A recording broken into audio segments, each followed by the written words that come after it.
Hello मी solo leveling the Ragnarok का chapter number 17 आ चुका है एंड उसकी शुरुआत वहीं से होती है जहाँ पे क्विस्ट अपीयर होता है जिसके अंदर हमें दिखाया जाता है हमारा सूहू जो कि ये सारी चीजें देख के थोड़ा परेशान और हैरान भी हो चुका होता है इस बात पे बेरू जो कि कहता है यंग मोनाश अगर आपको क्या हो गया है। उसके बाद फिर हमारा सूहू बताता है गेम के अंदर एक क्विस्ट आया है जिसके अंदर बताया गया है कि डीमंस ने लोगों को किडनैप कर लिया है और इसमें लिखा गया है कि जितने ज़्यादा लोगों को मैं बचाऊंगा उतना ज़्यादा अच्छा मुझे रिवॉर्ड मिलने वाला है। मुझे लगता है कि लोग जल्द से जल्द बहुत बड़ी खतरे में आ सकते हैं तो फिर हमें जल्दी करनी पड़ेगी। उसके बाद फिर हमारा सूहू उस कॉलेज के बंदे यानी कि ह्यूंग से कहता है यहाँ पे कुछ बहुत ही ज़्यादा खतरनाक हो चुका है हमारे स्ट्राइक स्क्वाड के साथ, तो तुम्हें जल्दी से जल्दी यहाँ से निकलना पड़ेगा। ह्यूंग कहता है तुम्हें आखिर इस बारे में कैसे पता? बस मुझे पता है तुम्हें यहाँ से जल्दी जाना पड़ेगा। और फिर वो अपने गॉब्लिन्स को ऑर्डर देता है और यूंग को वहाँ से बाहर निकाल लेता है। यूंग जो कि जाते हुए कह रहा होता है लेकिन सूहू तुम्हारा क्या होगा? सूहू कहता है मैं स्ट्राइकिंग स्क्वाड के पास जा रहा हूँ और मुझे उन्हें जाके बचाना पड़ेगा। इस बात पे हमारा यूं कहता है वैसे तुम बात तो सही कह रहे हो क्योंकि अगर मैं और ज़्यादा यहाँ पे रुका तो मैं तुम्हारे लिए सिर्फ परेशानी ही खड़ी करूँगा। तो ठीक है मैं जाता हूँ और जाके हंटर एसोसिएशन से मदद मांगता हूँ।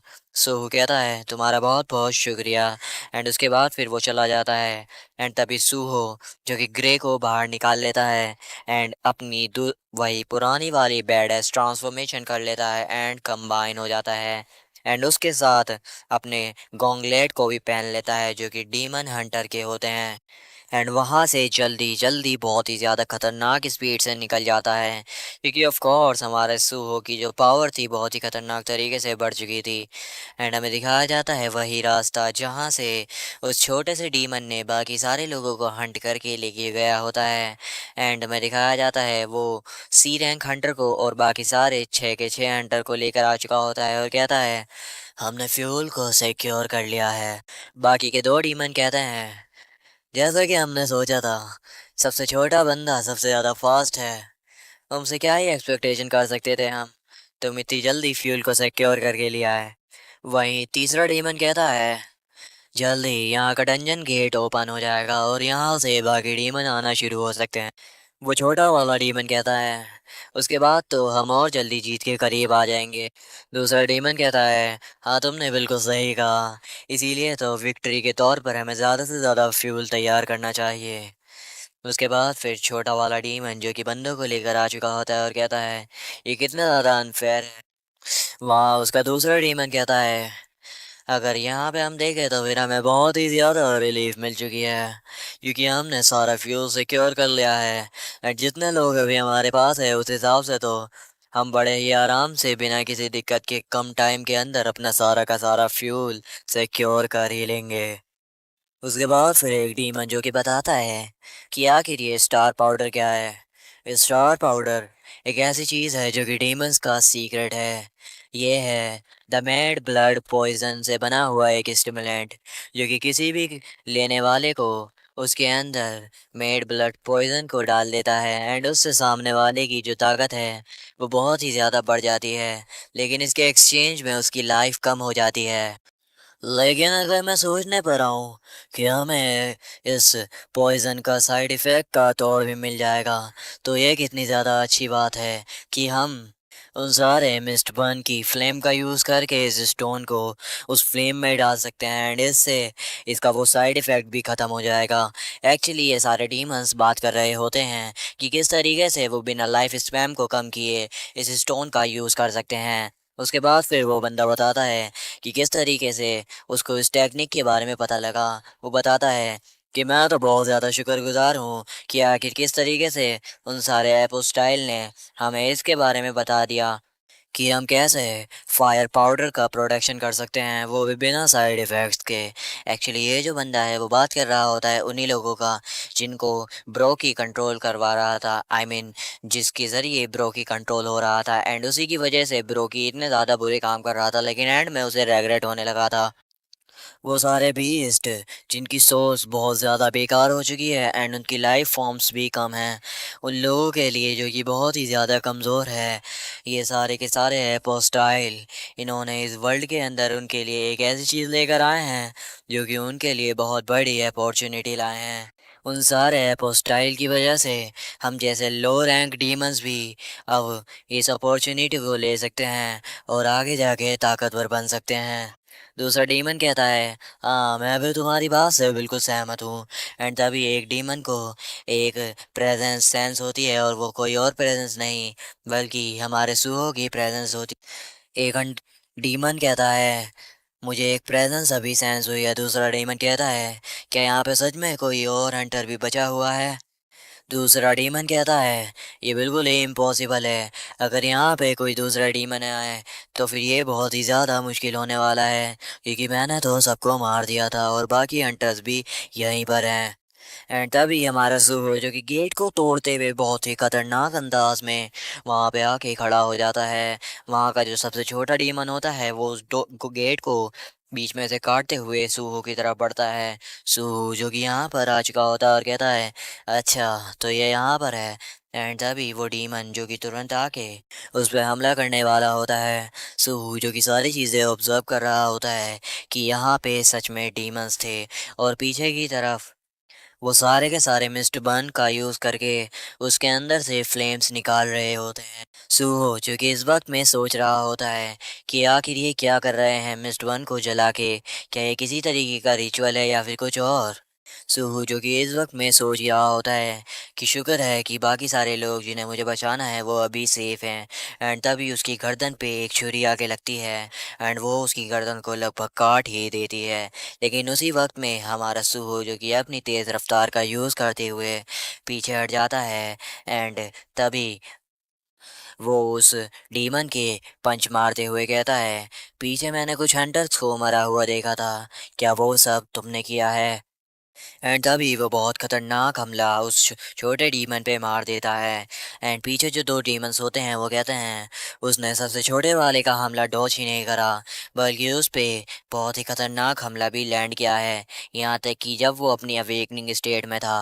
बड़े भाई, मुझे ऐसा लगता है कि हमें भी उसकी मदद करनी चाहिए। एंड तभी वो स्टार पाउडर को खा लेते हैं एंड दोनों अपनी अवेकनिंग स्टेट में आ जाते हैं।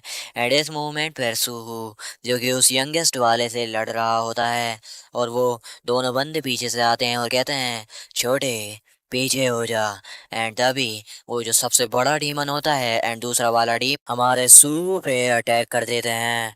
एंड इस मूवमेंट पे सूहू जो कि बड़ी ही मुश्किल से उन अटैक्स को डॉज करता है और पीछे आ जाता है। लेकिन जो दूसरा वाला डीमन होता है यानी कि सबसे बड़ा और सबसे छोटा उसके बीच का डीमन, वो तभी अपने मैजिक का यूज़ करके हमारे सूहू को बहुत खतरनाक सा झटका देता है। एंड इस मोमेंट पे हमारा सूहू जो कि बहुत बुरी तरीके से ट्रैप हो चुका होता है एंड हिल भी नहीं पा रहा होता। सामने से जो यंगेस्ट डीमन होता है सबसे छोटा, वो तभी हमारे सूहू पे हमला करने वाला होता है। लेकिन सूहू जो कि तुरंत कहता है, अराइज। एंड उसके सारे गॉब्लिन्स जो कि उस डीमन पे हमला कर देते हैं और किसी तरीके से हमारा सूहू वहाँ से बच जाता है। बाकी डीमन जिसने हमारे सूहू को पकड़ रखा होता है वो कहता है, क्या ये वही है? और छोटा वाला कहता है, हाँ ब्रदर मुझे भी यही लग रहा है। एंड उस मोमेंट पे हमारे सूहू ने अपने डीमन गॉन्गलेट का यूज़ करके उसको पंच कर दिया होता है एंड उसकी पकड़ से छूट गया होता है एंड उस डीमन को आगे फेंक दिया होता है। और तब बताया जाता है कि ये जो शैडो अथॉरिटी रूलर है, इसको पहले इन्होंने कहीं और भी देखा था। और वो किसके पास देखा था? वो देखा था हमारे सूहू के बाप यानी कि संग जिन वू के पास। और ये डीमन बात कर रहे होते हैं, वो दिन था जिस दिन हम उस बंदे से मिले थे, हमारे लिए सबसे ज़्यादा तबाही वाला दिन। लेकिन दूसरा डीमन जो कि इस वक्त में हमला करते हुए कहता है, वो सब तो बिल्कुल सही बात है, लेकिन अगर देखने पर आए तो रियल शैडो मोनार्च के मामले तो ये शैडो बहुत ही ज़्यादा कमज़ोर हैं। एंड तभी वो उन सारी शैडोज़ को काट देता है। बाकी डीमंस जो कि हमला करते हुए कह रहे होते हैं, जब तक कि ये शैडो मोनार्च नहीं है हमें ज़रा भी डरने की ज़रूरत नहीं। एंड वो हमारे सूहू पे वार करने वाले होते हैं, सूहू जो कि अभी सोच रहा होता है ये सारे के सारे डीमंस ब्रोकी से कमज़ोर हैं, लेकिन अभी ये एक साथ फाइट कर रहे हैं तो फिर मुझे मुश्किल होने वाली है। यहाँ तक कि अगर मैं बार बार अपने गॉब्लिंस को बुलाता भी रहूँ तो भी ये सिर्फ मेरे माना को बेइज्जती करेगा। क्या मुझे उसे यूज़ करना चाहिए? एंड तभी हमें पास का सीन दिखाया जाता है जहाँ पे हमारा बेरू कहता है, यंग मोनार्च मैंने बचे हुए मुर्दे को बचा के प्रिजर्व रख लिया है, क्योंकि जितने की मुझे ज़रूरत थी मेमोरी याद करने के लिए उतने को मैंने खा लिया था। क्या आपको पता है जब कोई मर जाता है तो फिर उसकी शैडोज दिन ब दिन वीक होती जाती है? क्या आपका कोई रीज़न है जो आप उसको अपना शैडो सोल्जर नहीं बनाना चाहते? सूहू कहता है अच्छा इसलिए है क्योंकि वो आखिरी वक्त में बहुत ज़्यादा रेगरेट कर रहा था, क्योंकि वो इतरिम के हाथों से कंट्रोल हो रहा था। मैं उसको शैडो अथॉरिटी से अपना एक सोल्जर बनाना चाहता हूँ ताकि वो अपने मन से लड़े।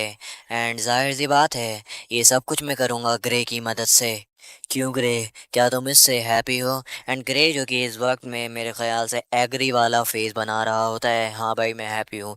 एंड तभी सूहू जो कि इस मोमेंट में अपने शैडो डंजन का गेट ओपन कर लेता है और कहता है अराइज। एंड सूहू कहता है हे ब्रोकी, मैं तुम्हें एक चांस देता हूँ दोबारा से लड़ने का। अगर तुम्हारे अंदर ज़रा भी इच्छा है कि तुम लड़ाई करना चाहते हो वो भी साथ मिलके, तो जागो और मेरे साथ लड़ाई करो। एंड तभी बड़े ही बैड अंदाज में ब्रोकी की जो शैडो होती है वो उसके अंदर से निकल कर हमारे सूहू के सामने आ जाती है। एंड ये कुछ ज़्यादा ही बैड एस लग रहा होता है। ब्रोकी जो कि बहुत ख़तरनाक तरीके से दहाड़ता है। सारे लोग ये सारी चीज़ें देख के बहुत ज़्यादा हैरान हो चुके होते हैं और कहते हैं हयाना ब्रोकी, आखिर ये कैसे हो सकता है? ब्रोकी जो कि कॉमन ग्रेड का लेवल 1 पे होता है। एंड डीमंस जो कि बात कर रहे होते हैं कहीं यूं मत कहना कि यही वो बंदा है जिसने ब्रोकी को मारा था। सुहू जो कि कह रहा होता है मैं ग्रे और ब्रोकी अब हम पूरे के पूरे मेंबर्स हो चुके हैं जो कि अब फाइट करेंगे। और पीछे से हमारा बेहरू जो कि कहता है यंग मोनार्च क्या आप मुझे भूल गए, मैं भी तो आपकी टीम में ही। एंड तभी हमारा सूहू जो कि बड़े ही बैड अंदाज में तैयार हो जाता है और कहता है ब्रोकी से ब्रोकी तो चलो चलते हैं। एंड ब्रोकी जो कि छोटे वाले पे हमला करता है एंड सूहू जो कि बड़े वाले पे। एंड यहीं से हमें एक बहुत ही बैडास पैनल दिखाया जाता है।